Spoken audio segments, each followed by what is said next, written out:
I'm glad you are here today. Welcome, welcome.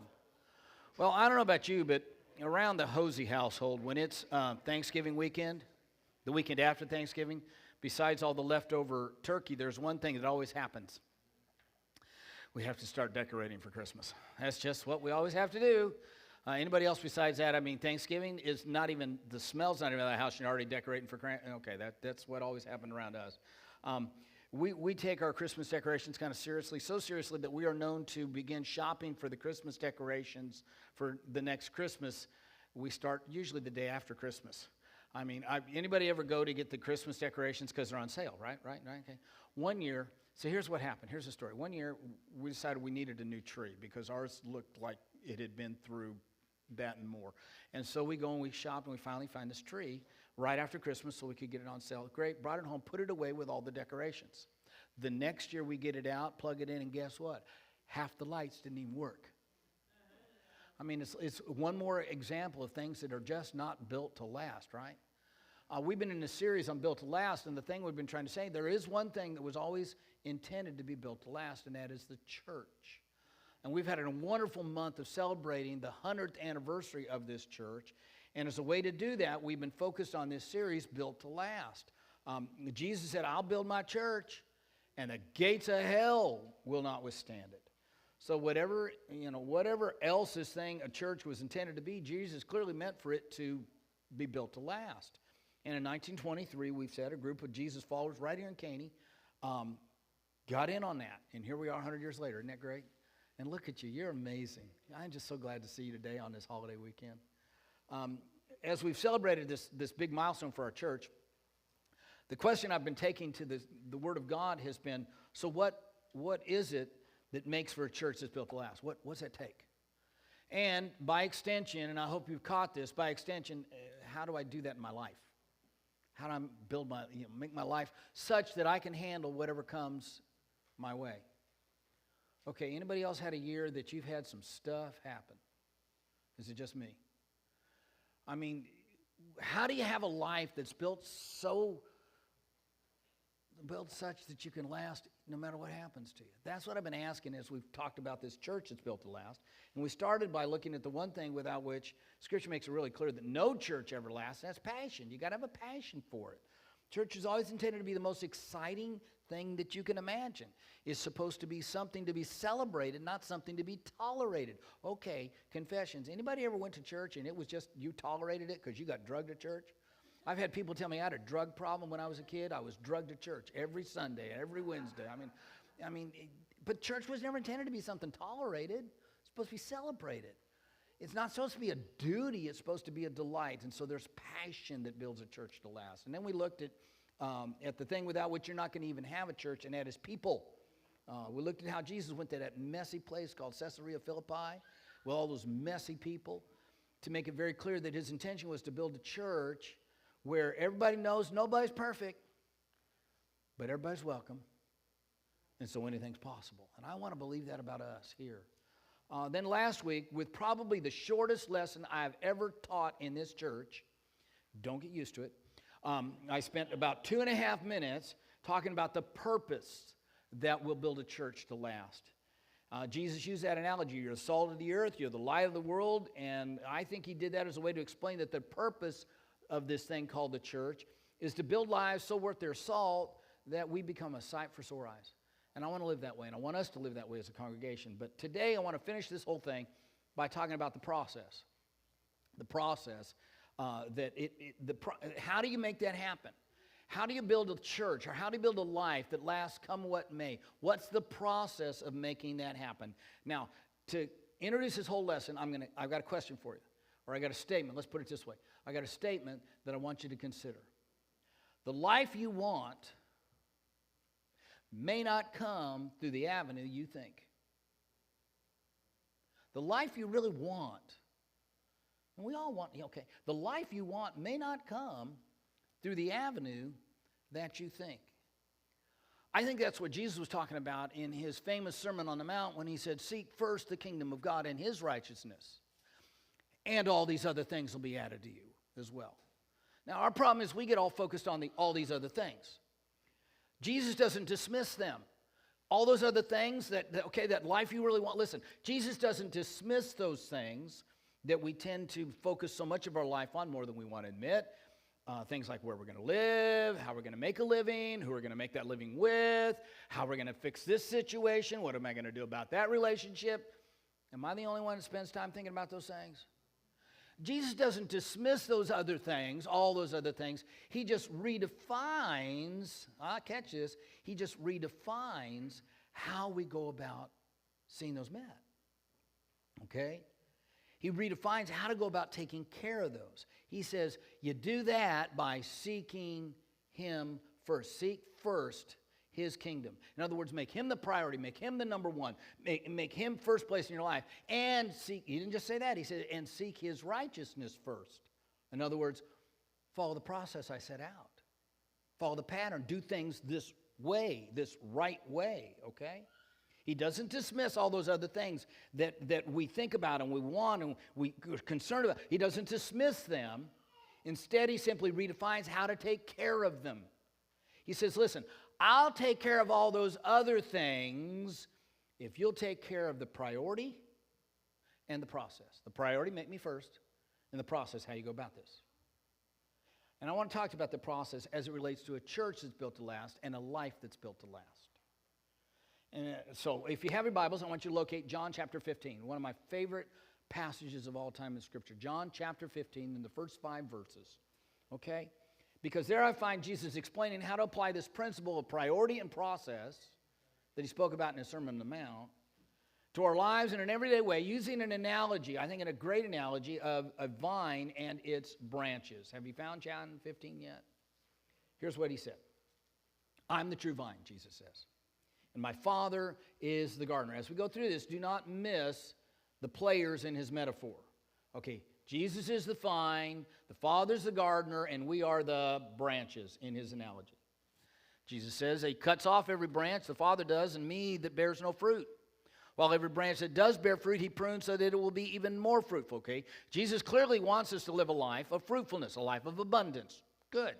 Specifically, he's wanting us to build a life built to last, where all of those other things are simply taking care of themselves. Or probably to put it more properly, that all those other things have a fruitful abundance that God brings into our lives that just naturally takes care of them.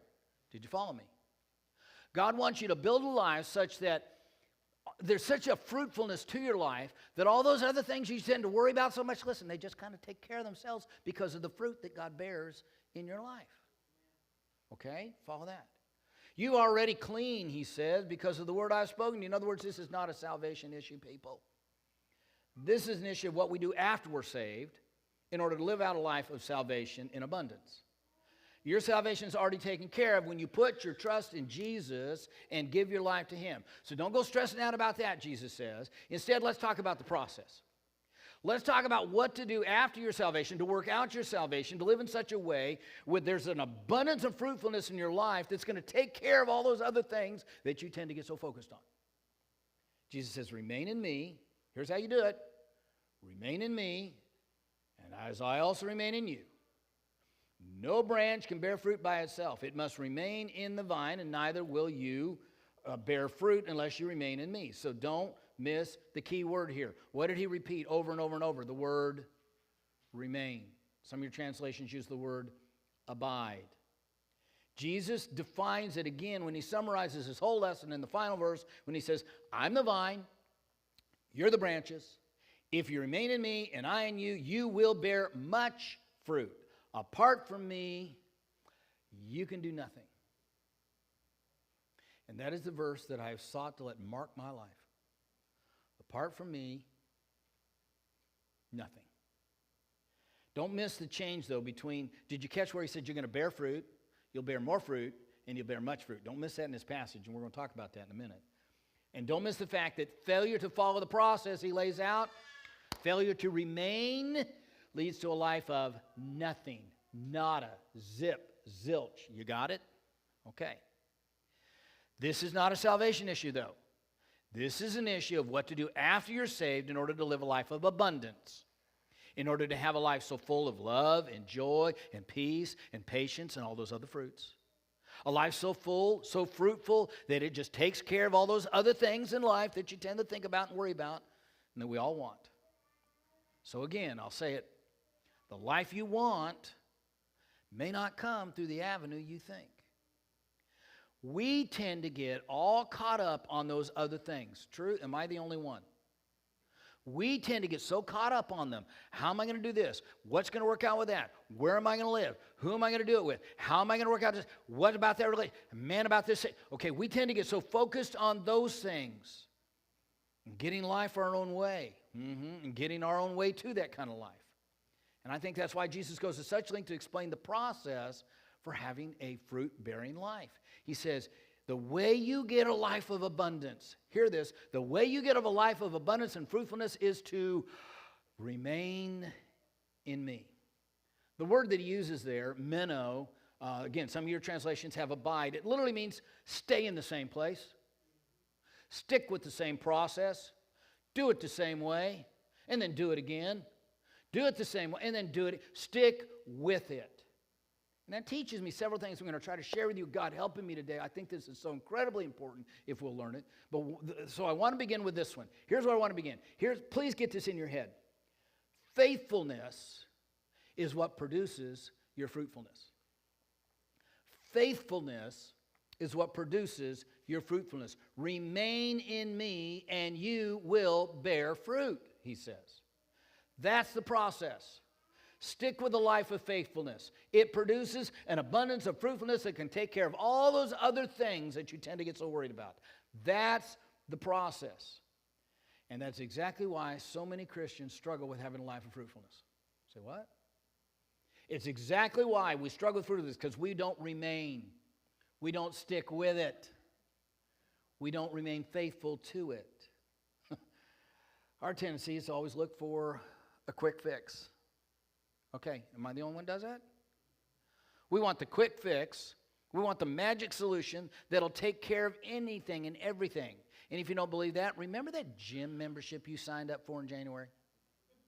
Remember that? It was going to fix everything. It's going to get you in shape. You're going to be able to get in shape. That way you can get a date, guys. I mean, it's going to fix everything. I wasn't going to go the other direction, but you were thinking it. You know you were. Do you know why they make you put your membership on auto pay? Because they know that come February, you're not going to show up because you didn't stick with it. Okay, confessions. Have you ever started an exercise program and you did not stick with it? Am I? Okay. The rest of you, if you lie about that, you'll lie about other things. Or remember that app? You knew that if you got that app, it was just going to finally fix. It was going to make you organized, because you know you're not organized. If you just get organized, but this app says there's an app for that. And if I just you know how financially we're messed up. Our struggle so much. But if there's an app, and if we get the app, it's going to fix it all, right? No. Because organization or financial strength doesn't come from magic solutions. Jesus said the life you've always wanted, the life of fruitfulness, it doesn't come from some quick fix or magic solution. It comes from a life of faithfulness, a life of sticking with the process. It comes from consistently moving, catch this, it comes from consistently moving in the same direction over a long period of time. That's what makes it work. Let me put it this way. There is a power to moving consistently in the same direction. This is true in so many areas of life. There is a powerful result, if you want to put it that way, to moving consistently in the same direction of life. It always produces something. When you move consistently in the same direction of life, it produces something. And that's why I need to be really, really, really clear here that there are some directions in life, some patterns of life, some patterns do the same thing that you should stay away from because of what they produce. Let me be specific here. You should stay away from doing the stupid same thing. Okay? That makes, that one bad decision after another bad decision after another bad decision. Stay away from stupid same, okay? Y'all looking at me like you don't know what I'm talking about, and you do. Anybody ever made the same stupid mistake over and then over and then over? Okay, stay away from that that same pattern. You should also stay away from scared same patterns. That's when you allow fear to keep you locked in a pattern of behavior and thinking that is unhealthy for your life. But there's another one you probably don't think about much, and that's stay away from stagnant same. Stagnant same is when I put my life on cruise control. I just don't try anymore. I just kind of let it go. And I just whatever. Because when you do that one, it just leads to a stagnant life. Now, those are patterns of remaining. Those are patterns of sticking with the process. They're not what Jesus is talking about here. He's talking about the pattern of faithfulness, the pattern of remaining day in and day out in this relationship with Him. There is a power in that process. It produces fruit. In fact, it produces much fruit. There was a season in our lives when we were living just outside of Chicago in Indiana. And when we lived there, there were apple orchards everywhere. I don't know what it was about that area, but there were apple orchards everywhere. I don't even know where the closest apple orchard is around here. But there was one that was right on the way to the school where we took the kids. And so they'd have a big thing in the fall, and we'd go to the apple orchard and let the kids pick. You ever done that? You ever gone to an orchard like that? Only a couple. It's really fun. It's really fun. But I was thinking about those apple orchards, and I was thinking about those apple trees. And in this relationship to this, I want you to think about this. There has never been a single apple tree in an entire orchard that was sitting there thinking, oh dear, the pressure's on now. Ooh, I got to produce apples this year. I sure hope I don't come out with oranges this time. Don't let there be oranges this time. I want it to be apple. Doesn't happen. Doesn't happen. Apple trees do not stress and worry or strain about finally popping out some fruit.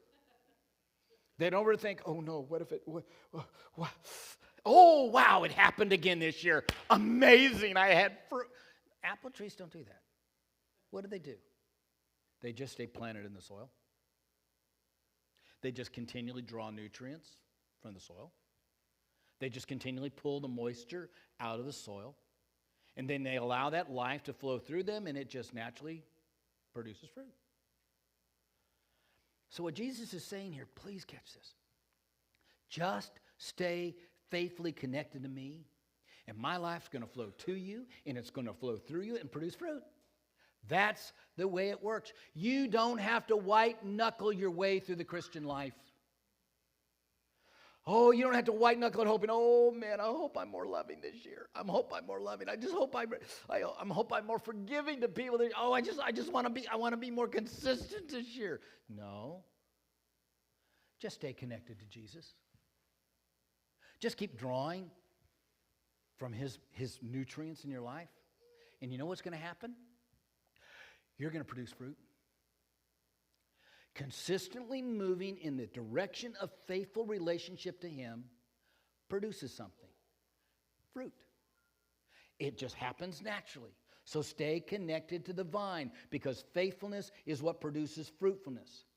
If I just stay faithful, I'm going to be able to look back on my life. Catch this from somebody who's possibly a little farther down the road than some of you. Some of you, no, you're still ahead of me, but that's okay. Okay, I was trying to forget that. That wasn't even funny, Russell. Here's what I want you to hear. If you'll just stick with this, you're going to be able to reach a point in your life and you'll go back and, wow, I'm more loving than I used to be. I am more patient than I was. Yes, it helps that the kids aren't in the house anymore, but I am more patient than I was. I'm more generous than I used to be. I'm more kind, okay?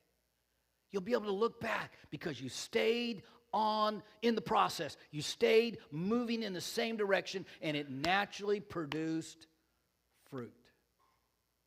It just naturally produced fruit. And that teaches me something else about this process of a life of abundance and fruitfulness that I want you to catch here. And that is, it's going to sound strange, that time is what works to your advantage. In this kind of life, catch this, time works to your advantage. Notice what Jesus said again. Let me try to explain that. Jesus said, if you remain in me and I in you, you will bear much fruit. Not you might bear some fruit. He said you What? You will bear much fruit. Just stick with the process, and you will bear fruit. Time will work to your advantage if you just stick with it. See, typically we think time is not to our advantage. We typically think that time is to our disadvantage. That's why when we're young, we're always saying, are we there yet? Are we there yet? And you're going, no, we're not even out of the driveway yet. I mean, that's why we're kids, because it's down to time. And then we get old, and it's kind of the opposite. It's like, wow, time just keeps flying by. You know, it seems like yesterday the kids were going to kindergarten. Now they're sending them off to college or getting married or what. I mean, what happened is, okay, we typically feel like time is to our disadvantage, but there is one area of life in which time always works to your advantage, and that's in the process of bearing fruit. Let me explain it this way. In science class, I sure hope they teach this in science class here. I may have to go check on the science teacher. In science class, they taught me rate multiplied by time equals what? Distance. Okay? Did you get it before it got up there? Rate multiplied. Remember that? How many of you remember that in science class? Please tell me that was taught in some science class. Thank you. Thank you. Rate multiplied by time equals distance. It doesn't matter how fast you're going. Really, rate, yeah, it's important, but listen, the rate, as long as you're moving, guess what? Over time, you will cover distance. Rate multiplied time. Okay, you got that one? Well, guess what? In the process of bearing fruit, the formula is this. Faithfulness multiplied by time equals fruitfulness. If you just stick with it and do not eject from the process, we're going to talk about that. If you just stick with it, you will, over time, make progress. You will produce fruit. Time will work to your advantage. You'll get stronger and stronger and wiser, and you'll bear fruit, and then you'll bear more fruit, and then you'll bear, Jesus said, much fruit. Okay, let me give you a biblical example of this, and maybe it'll help explain it. So you remember when the people, this is Old Testament, and they get out of Egypt, and now they're going to enter into the Promised Land. Remember Joshua in Joshua fought the battle of Jericho? Remember Jericho? Okay, remember that. So Joshua has been chosen. Moses is gone. Joshua, you're now the leader. And God told him, be strong and courageous, lead these people into the Promised Land. And I'm sure there was some excitement of people. We've been wandering around in the desert. It's time to go. This is going to be excited. And the first place God led them, though, was to this city of Jericho, which was a big city with a big wall around it, kind of imposing, kind of scary, wondering how in the world they're going to get to it. But God says, listen, I got a strategy for it. Joshua, here's my strategy. Here's what you're going to do. I want you to get everybody in a single file line like it was in kindergarten. And then I want you guys to march around that city all the way around. Don't say anything. Don't say anything. Kind of like kindergarten again. Get in a line. Keep quiet. March around that city one time. And then you do that one day. And then day 2, I want you to do it again. And then day 3, you're going to do it again. March around that city once a day without saying a word. And then on the 7th day, you march around it 7 times. And then you give a shout and blow the trumpet. And I'll take care of it. Now, I want you to put yourself in Joshua's sandals for just a minute. How do you think that vision casting meeting went? Okay, everybody, gather around. I've had a word from the Lord. We're going to take the Promised Land. And I can hear people in the crowd, yes, finally, we're going to do something. This is going to be great. He said, Joshua said, here's how we're going to do it. We're going to get in single file line. We're going to march around this city once a day for 7 days. And I can hear some joker in the back row going, are you kidding me? Moses didn't do it that way. Well, I mean, can we get Moses back here? Because we really don't know where he went. He just kind of disappeared. I think he and Elvis are on some island. Can we get Moses back? You know that's what they were thinking. And I can just imagine that first day that they went to do this. Honestly, imagine the first day this takes place.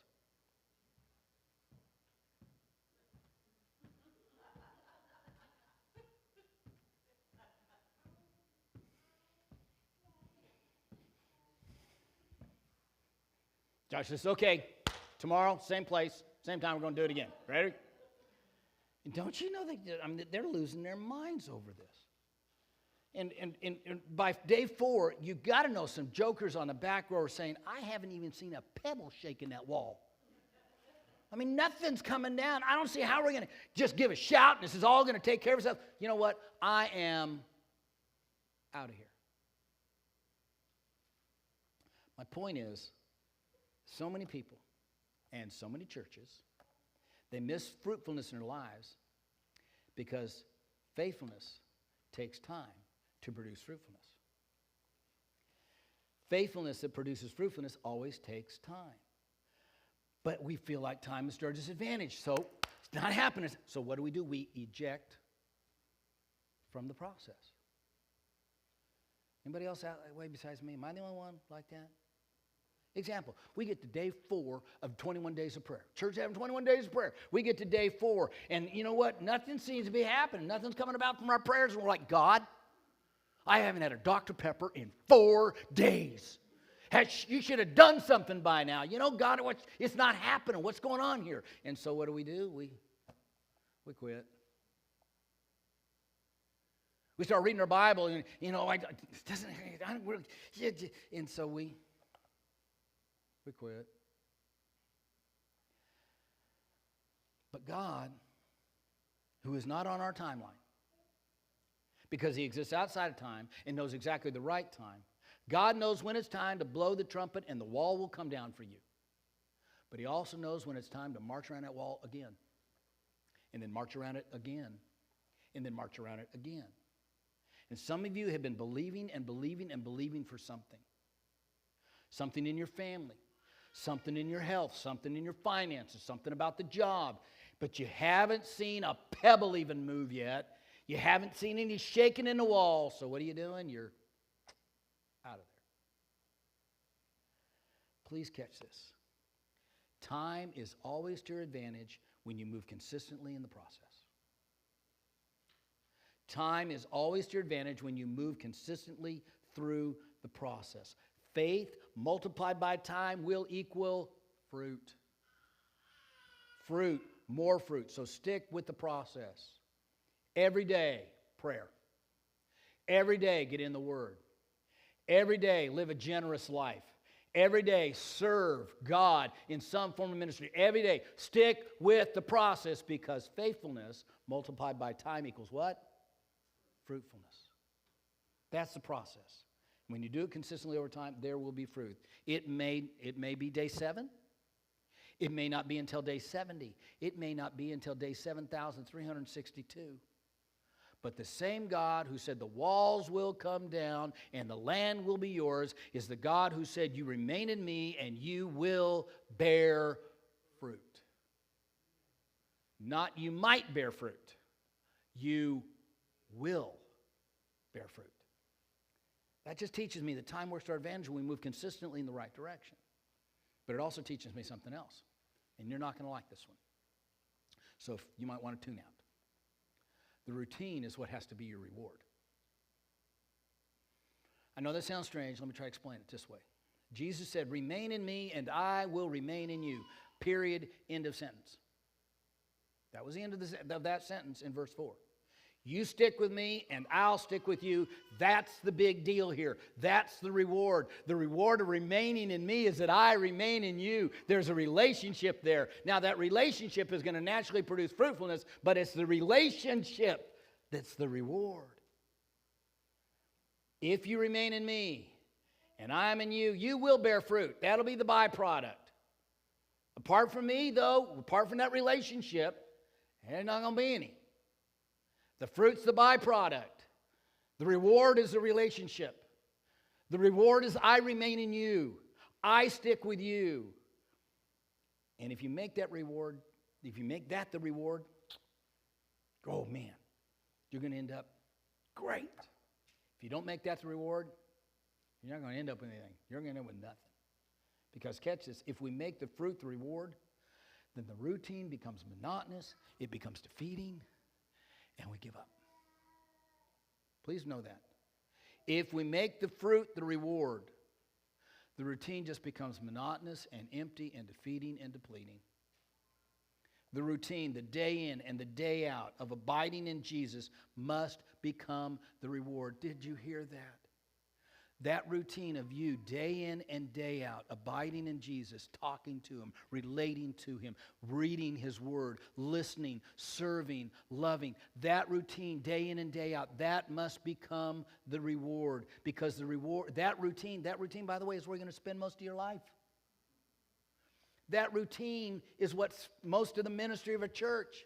We all want the high days. We want the wall falling down days. But listen, it's the routine that you're going to spend most of your day in, most of your life in, most of the ministry of the church. And if we fail to make that routine, that process, the reward, then we approach our faith walk.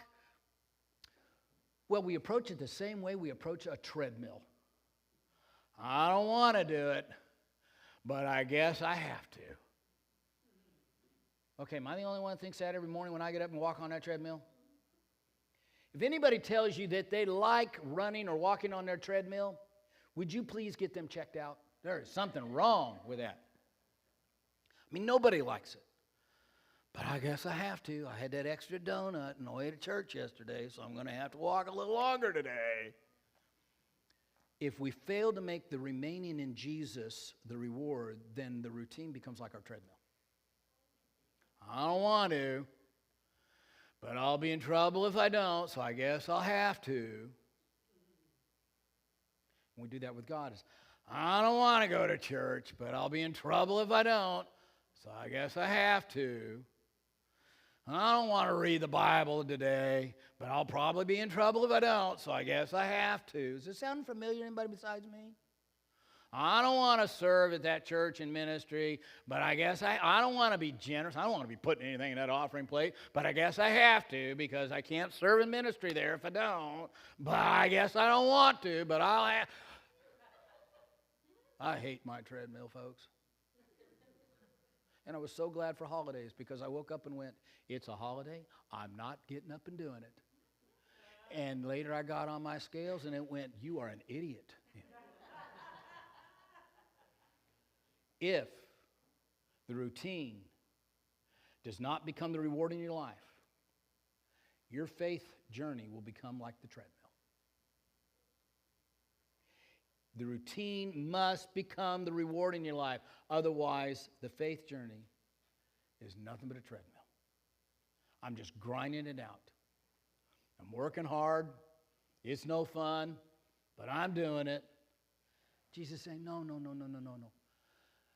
Just remain in me. Make that the reward. Remain me and you and me, this relationship, make that reward. And if you do, then the life of this vine is going to get into you, the branch.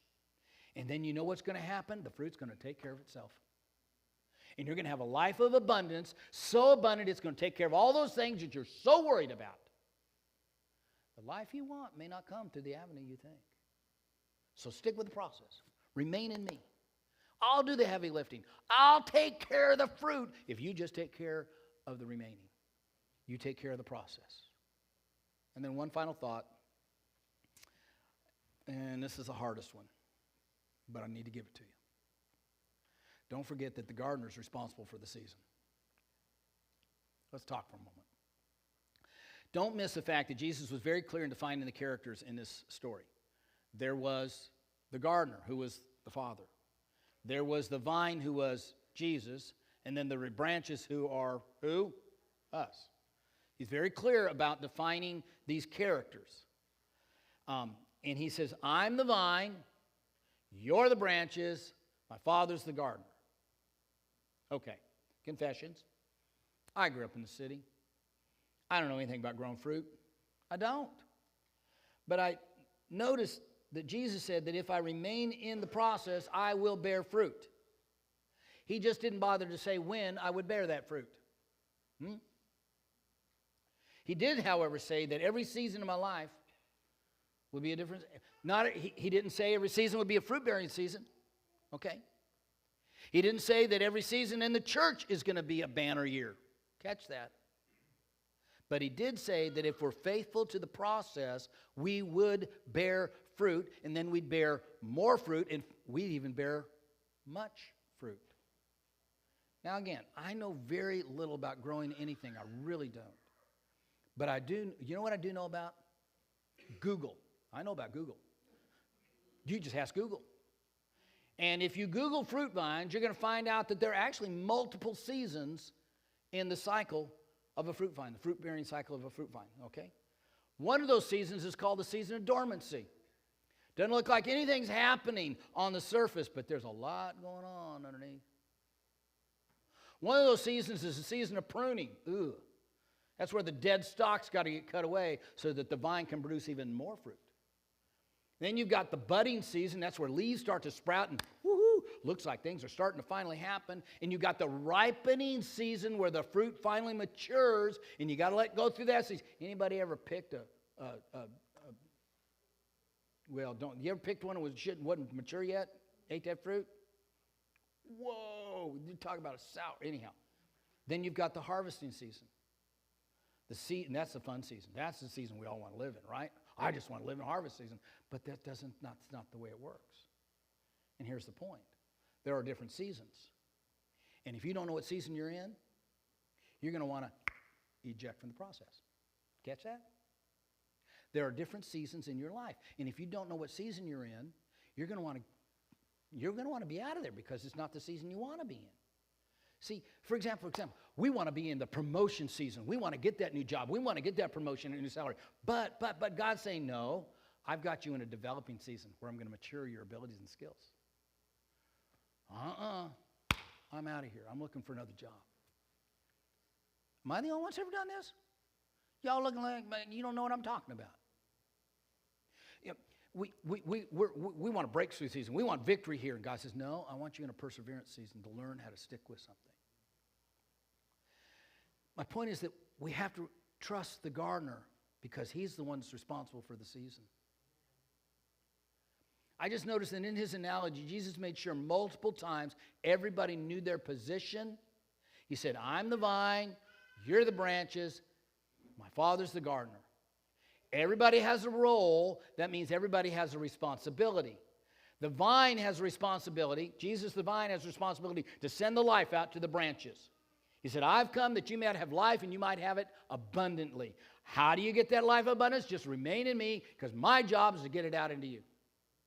So my responsibility as a branch is to stay connected to Jesus, to connected to the source, to stick with the process. Because when you're connected to the source, he's going to push his life out into you and it's going to come through you in the form of fruit. Great. But then there's this gardener. His responsibility is to determine what season you're in. He decides when it's pruning season. He decides when it's weeding season. He decides when it's maturing season. And the gardener determines the duration of that season. My responsibility is not to question the gardener, try to be the gardener. My responsibility is not to insist that fruit start happening now because you got to do it now. My responsibility is not to whine about the harvest isn't happening. Why isn't something happening in our marriage? I've been putting into God. I'm sorry. My response, no. My responsibility is just stick with the process. Just stick with the process. That means when I'm on the mountaintop, man, I just keep on worshiping and I keep on reading his word and I keep on living a generous life and I keep on doing. I just stick with it, keep on loving people, keep on serving, just stick with it. And when I'm in the valley of shadow and death,